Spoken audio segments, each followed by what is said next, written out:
Boa noite a todos. Que a paz do nosso Mestre Jesus, o divino Rabi da Galileia, possa estar entre nós nesta noite e que sua paz possa perpetuar-se por toda a eternidade. O tema proposto para a palestra desta noite é regra áurea. Mas para que nós possamos entender a regra áurea, precisamos voltar um pouco no tempo e recebermos em nossos corações o espírito mais puro que esse planeta conheceu, em forma de uma criança, nascendo na cidade de Belém, filho de José e Maria.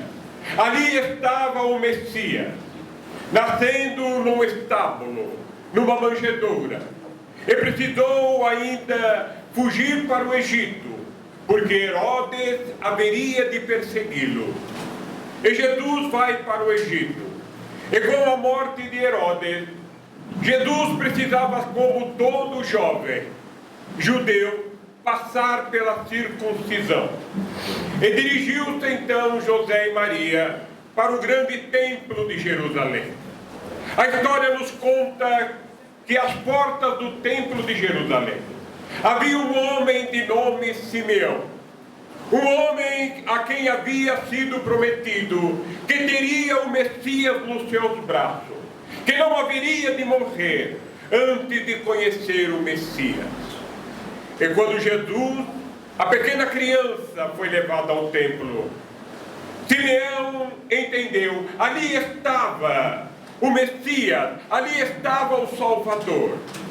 E foi até Maria, pediu licença, e tomou aquela criança nos braços.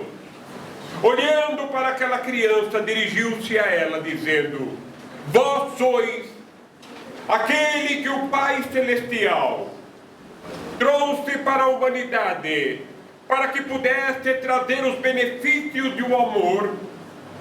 Mas você nasceu num simples estábulo. Não deveria ter você nascido entre a púrpura imperial. Não deveria você ter nascido ao lado de Augusto Divino para defender os interesses do Pai aqui na Terra. O que você poderá fazer por nós? Você que desprezou o Fausto, você que nasceu numa simples manjedoura, o que será de você longe do Sinédrio? Como você poderá nos auxiliar? E aquela criança nos braços de Simeão apenas esboçava um sorriso. E Simeão então vertia lágrimas. Ora, vós sois divino, vieste para nos libertar. Mas quem vos ensinará? Você recusou estar ao lado dos príncipes. Você recusou, como Moisés, nascer sobre o fausto do faraó para trazer-nos a liberdade. Pequena criança, dizei-me, como você poderá libertar o povo sofrido de Israel?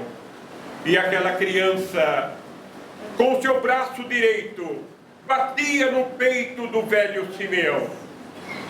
Ele não obteve aquela resposta, ou pelo menos pensava que não havia obtido. Ele só entendeu quando no seu desencarne entendeu que aquela criança não o havia deixado sem resposta. Quando batia no seu peito, aquela criança dizia: eu vim defender os interesses do meu Pai Celestial, no coração de cada homem e de cada mulher. E Jesus então começa o seu messianato, começa a trazer ensinamentos, e o ensinamento sublime no Sermão da Montanha, onde falava dos bem-aventurados, daqueles que seriam felizes. Falava para os seus discípulos: vós sois a luz do mundo, que brilhe a sua luz. E agora dizia para toda a humanidade: amai ao vosso próximo como a si mesmo. Eis aí a regra áurea, que se a humanidade seguisse os ensinamentos de Jesus, nós haveríamos de nos amar. Nós haveríamos de amar os nossos semelhantes. Mas os homens esqueceram-se desses ensinamentos. Quando Jesus não estava mais entre os homens no corpo físico, os homens voltaram então à barbárie, à vingança. Veio o século das trevas, quando os homens trouxeram a destruição, as grandes cruzadas, as inquisições, onde os homens maltratavam os seus semelhantes. E foi no século IV da nossa era que Jesus novamente vem entre a humanidade. Como será que a humanidade estaria se comportando? Ele havia deixado regras para que a humanidade fosse feliz. Ele trazia consigo um espírito de nome Iléu. E surpreendeu-se. Os homens não haviam amado-se como havia sido programado. Os homens odiavam-se. Os homens, possuídos de ódio, maltratavam os seus irmãos. A regra áurea fora esquecida. E Jesus então diz a Iléu: nós precisamos novamente fazer florescer o nosso evangelho de amor. E onde fazê-lo? Haveremos de conquistar uma terra onde o evangelho possa florescer. E Jesus abrangeu a sua vida numa terra maravilhosa, nas matas, e sobre essa mata, a grande cruz do cruzeiro indicava o caminho. Aqui já havia o primeiro povo, o povo indígena. E Jesus então pensou: aqui eu vou edificar o meu evangelho. Esta terra será chamada o coração do mundo, a pátria do evangelho. Mas eu preciso de você, Deus. Eu preciso que você reencarne novamente, para que possamos dar prosseguimento, para que essa terra possa fazer florescer os meus ensinamentos que foram esquecidos pelos homens. E ele o reencarnou. Vamos encontrá-lo agora como Dom Henrique de Sagres, na grande escola de Sagres, de navegadores famosos, traçando rotas para que pudesse ser descoberto o rincão onde pudesse florescer a pátria do Evangelho. E foi um navegador que descobriu uma terra fantástica. No dia 22 de abril do ano de 1500, Pedro Álvares Cabral aporta a esta terra, a esta ilha de Veracruz, descobrindo-a. E aqui já havia o primeiro povo, o povo genuinamente brasileiro, os indígenas. Mas precisava florescer essa terra. Os indígenas eram incapazes de trabalhar na terra, não tinham a força física. Então os homens voltaram os seus olhos para Luanda, para Nova Guiné. E ali descobriram os trabalhadores, os escravos negros, que vieram para esta terra como escravos, como sofredores, para trabalhar e desenvolver essa terra. Então veremos dos mares navios negreiros trazendo a segunda raça do nosso país. A primeira raça, os indígenas. A segunda raça, os negros. E depois, os desterrados. Aqueles que foram trazidos aqui para que pudesse ficar a língua. E sem saber, aqui começava a florescer novamente o sermão da montanha. Os índios, os bem-aventurados, os puros de coração. Os desgregados, aqueles que seriam chamados, que vieram em busca de justiça. E os negros, que aqui vieram para nos trazer a humildade e a simplicidade. E foi assim que começa a florescer.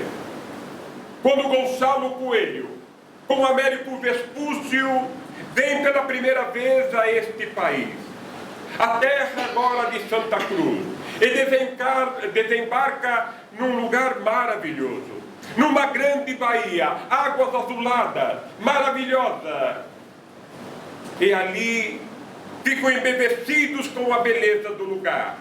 A Bahia, hoje conhecida como Baía de Guanabara, o grande rio, que por ser o mês de janeiro, recebeu o nome de Rio de Janeiro. A primeira cidade. Em 1531, Martim Afonso de Souza, trazendo 300 homens, funda a primeira cidade no Planalto de Piratininga. Em 1531, a cidade de São Vicente, na Baixada Santista. Em 1549, Tomé de Souza, trazendo com ele um sacerdote chamado Manuel da Nóbrega. Foi ele o primeiro governador deste país. Veio também aqui Duarte da Costa em 1553, trazendo com ele José de Anchieta, fundando o pátio que hoje nós conhecemos como o pátio do colégio. Começava a florescer, começava então esse país a tomar forma, mas precisava ainda desenvolver-se, quando o novo Espírito veio entre nós. Quando Jesus convoca esse Espírito, ele diz: você reencarnará em busca das esmeraldas. E ele inquire Jesus: mas Senhor, o Senhor sempre pregou que o ouro era a destruição da humanidade, e agora o Senhor me manda em busca de esmeraldas. E Jesus disse-lhe: sim, você irá em busca das esmeraldas, embora o propósito fosse outro. As entradas e bandeiras. Agora nós falamos de Fernão Dias Pais Leme, o caçador de esmeralda, quando na verdade nunca encontrou uma esmeralda. Mas adentrando por essa pátria, adentrando as terras, funda ali lugarejos que transformam-se mais tarde em grandes cidades. A esmeralda apenas um artifício para que pudesse florescer esse país. Agora, precisaria de mais.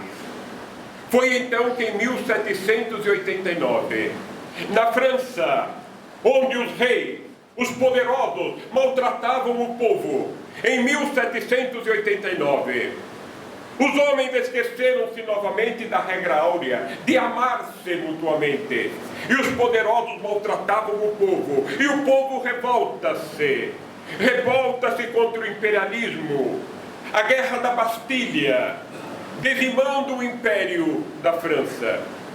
E ali surge então um homem que começa a tomar forma: Napoleão Bonaparte.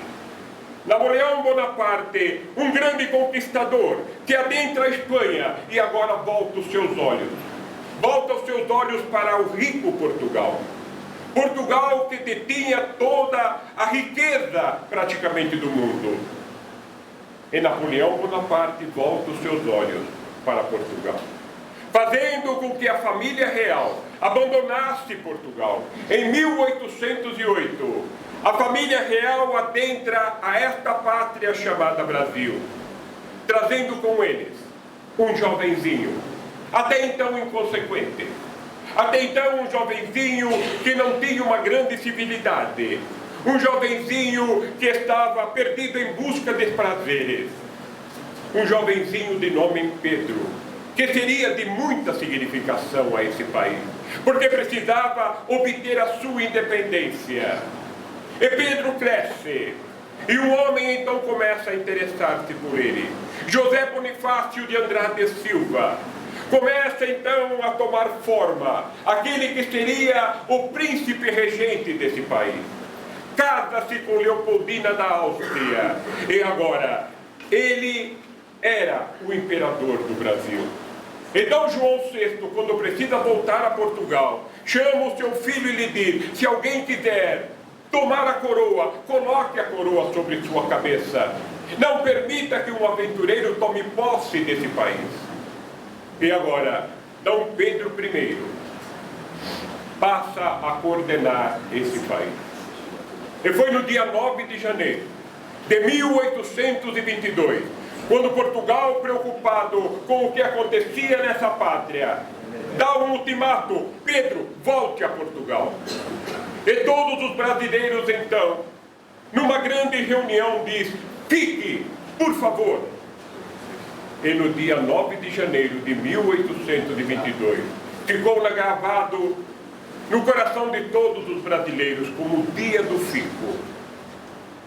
Foi então em 7 de setembro de 1822 que este país consegue a sua independência. Agora o Brasil está livre, a pátria do Evangelho, o coração do mundo, começa a caminhar por pernas próprias. E foi no dia 29 de agosto de 1831 que um jovenzinho nasce numa cidade chamada Riacho de Sangue, no Ceará. Um homem queria trazer novamente os ensinamentos para essa pátria. Adolfo Bezerra de Menezes, que teria um papel importante no nosso país. A história dá um salto. 18 de abril de 1857.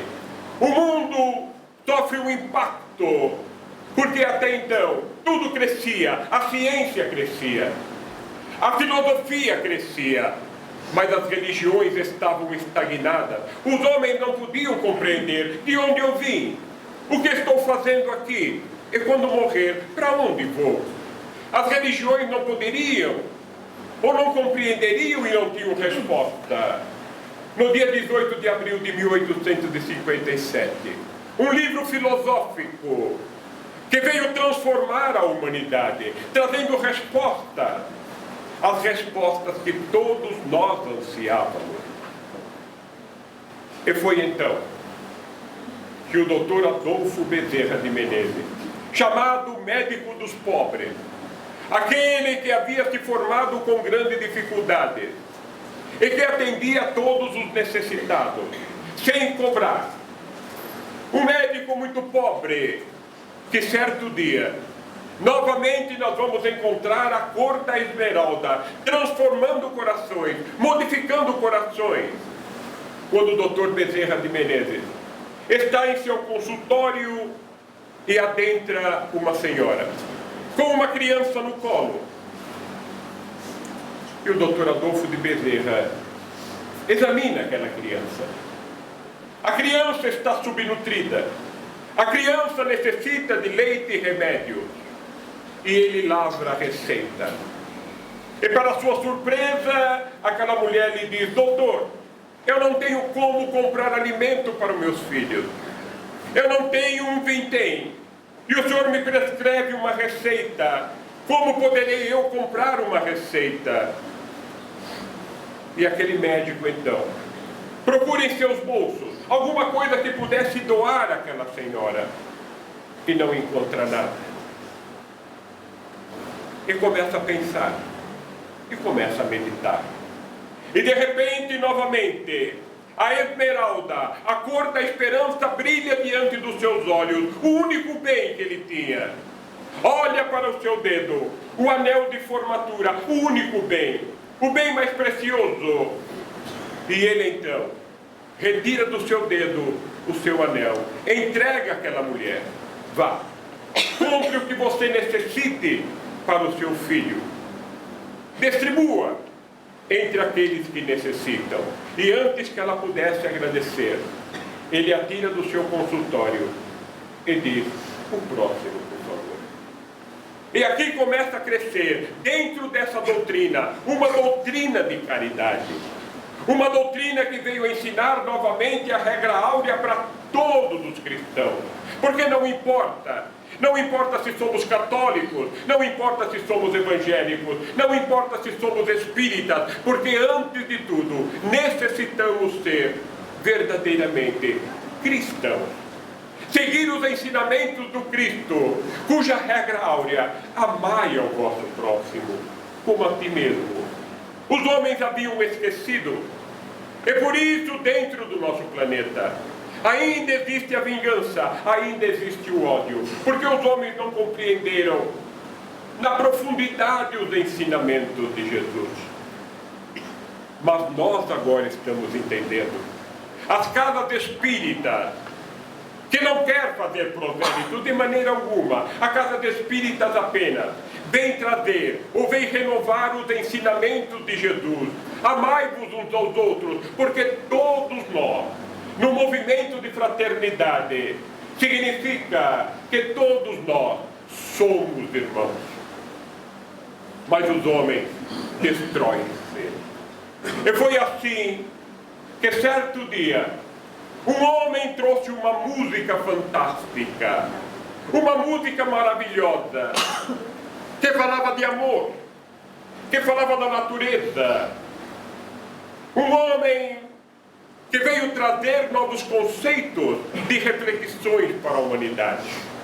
Na guerra do Vietnã, os soldados americanos haviam invadido o Vietnã. Havia mortandade, não se poupava ninguém. Até que um dia esse homem cantou para os soldados americanos, diante de tanta destruição, de tanto ódio, uma música inesquecível. Uma música cujo nome em inglês é What a Wonderful World. Que a letra significa o seguinte, para que nós possamos refletir. Eu vejo árvores verdes, e rosas vermelhas também. Eu as vejo florescer, para mim e para você. E eu penso comigo mesmo, mas que mundo maravilhoso. Eu vejo o céu azul e nuvens brancas, o brilhante dia abençoado e a sagrada noite escura. E eu penso comigo mesmo, mas que mundo maravilhoso. A beleza do arco-íris no céu, eu a vejo nos rostos das pessoas que passam, nos amigos que se cumprimentam dizendo, como você vai? Na realidade eles estão dizendo, eu te amo. Eu ouço os bebês chorando, eu os vejo crescendo, e eles vão aprender muito mais do que eu jamais vou saber. E eu penso comigo mesmo, mas que mundo maravilhoso!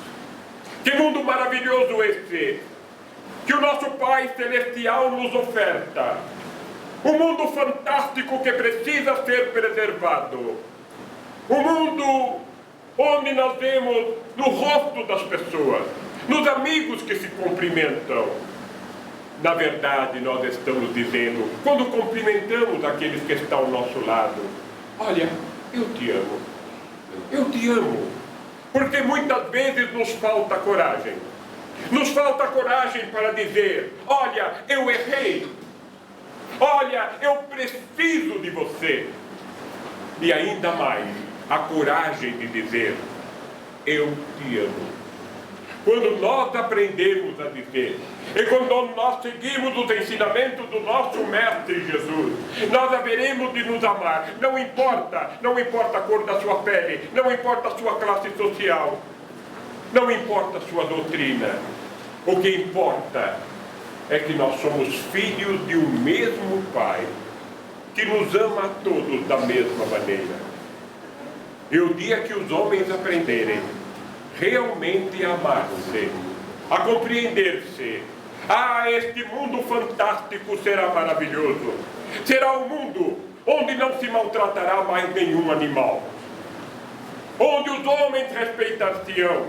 Não haverá necessidade de presídios e nem de policiais, porque os homens não cometerão mais atrocidades. Cada lar será como um pedacinho do céu aqui na terra, onde as mães não serão apenas mães dos seus filhos da carne, mas as mães aprenderão a amar a todos os necessitados, onde os homens aprenderão a respeitar-se como verdadeiros irmãos. E muitas vezes nós erramos. E como é difícil admitir que nós erramos, quando as oportunidades nos oferecem a oportunidade de trabalho. E um certo dia, estava eu convidado a fazer uma palestra num local chamado Riacho Grande. Um local um pouco afastado do centro da cidade. Um local onde não havia muitas luzes no caminho. E aquele dia fui convidado a fazer uma palestra. Mas havia alguma coisa que me preocupava. Eu estava apressado. Eu precisava voltar urgente para casa. Eu fui fazer a palestra. E quando lá cheguei, eu falei de Jesus. Eu Eu falei do seu amor. Eu falei do seu carinho. Eu disse que precisávamos amar os nossos semelhantes. E olhava para o relógio. A palestra ia até as 8h30. E eu olhava apressado porque precisava voltar para minha casa. E quando termina a palestra, onde o dirigente faz uma prece, e eu apressado me despeço, entro no meu carro e venho por toda aquela quebrada do Riacho Grande, a 100 metros mais ou menos do carro. Eu vejo uma pessoa cambaleando. Eu prestei atenção. E essa pessoa caiu. Por sorte, caiu na calçada onde havia apenas ali uma grama. E eu fiquei pensando, eu estou tão atrasado. Eu deveria parar, mas eu estou tão apressado. E logo atrás algumas pessoas vinham. E eu pensei, eles vão socorrer esse irmão. E eu fui tão necessitado para minha casa. Talvez foi uma das piores noites que eu passei. Eu havia falado de Jesus. Eu havia falado de amor. E eu não fora capaz de parar para socorrer um homem em necessidade. E que adianta falarmos de Jesus? E que adiantamos falarmos do seu amor, se nós ainda trazemos o nosso coração tão conturbado? E é por isso que nesta noite, sabendo que nós estamos amparados pelos amigos espirituais, dentro desta casa de amor e fraternidade, se nós pudéssemos todos, católicos, evangélicos, espíritas, nesta noite, tomarmos a resolução: Senhor Jesus, adentre novamente os nossos corações. Senhor Jesus, nos acompanhe de volta para o nosso lar. E quando chegarmos em nosso lar, Senhor Jesus, abençoe. Abençoe o nosso lar. Abençoe a nossa família. Abençoe os meus amigos e todos os meus inimigos. Abençoe, Senhor Jesus, a esta cidade fantástica de São Bernardo de Sertão, onde os homens aprenderão a respeitar-se, onde os homens estarão trabalhando para uma sociedade melhor. Abençoe a este planeta de tantos aflitos, de tantos necessitados. Abençoe, Senhor Jesus, a cada um de nós, e que possa florescer de novo nos nossos corações a lei áurea: amai ao vosso próximo, assim disse Jesus, como eu vos amo, e sempre vos amarei. Eu estarei convosco onde tiverdes de ir. E quando estivermos numa situação em que nós necessitarmos, basta apenas fazermos uma oração, e os amigos espirituais estarão ao nosso lado para nos dar coragem, para que nós possamos passar pelas provas que a vida nos oferece. Só nos resta então dizermos aos dirigentes desta casa, aos trabalhadores, que nós possamos todos juntos amarmos e podermos dizer: Senhor Jesus, ame-nos, fique conosco, para que nós também possamos amar a todos os aflitos e necessitados. Uma boa noite a todos. Deus abençoe.